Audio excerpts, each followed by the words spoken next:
Hey guys, the Realtor Chef coming at you today, and I've got a great new recipe for you to try. We're just going to do a simple chicken pot pie. Enjoy.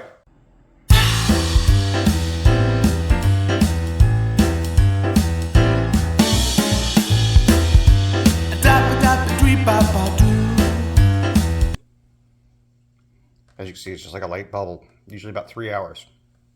Pulled off the chicken, and I have it all drained and ready to go, and I'm going to pick that in a second. And there's a stock I'm going to reserve and make the sauce out of.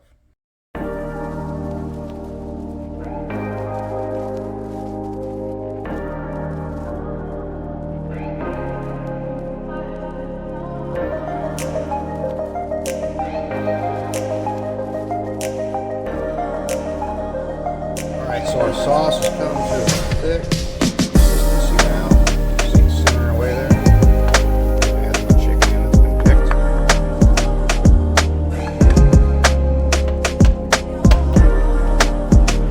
Stir.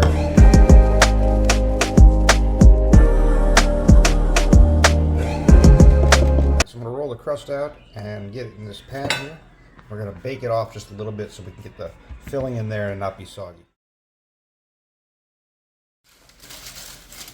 I'm going to bake the crust just a little bit. What I do is a little parchment paper down in the crust, and then I'll fill it with beans.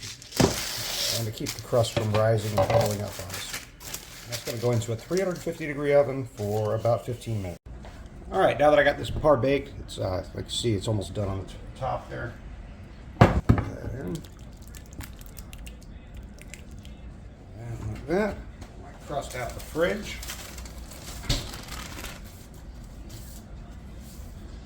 Right over the top.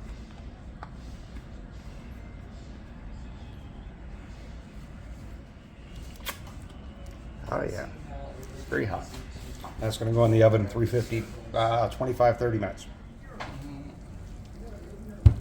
Alright, we got homemade chicken pot pie. Alright guys, got this really great chicken pot pie for you, and it's come out really delicious. It's very hot, so. Great homemade dish for you and your family to try out. Thanks so much for stopping by for the show. Please like and subscribe and check out the next shows I have coming up soon.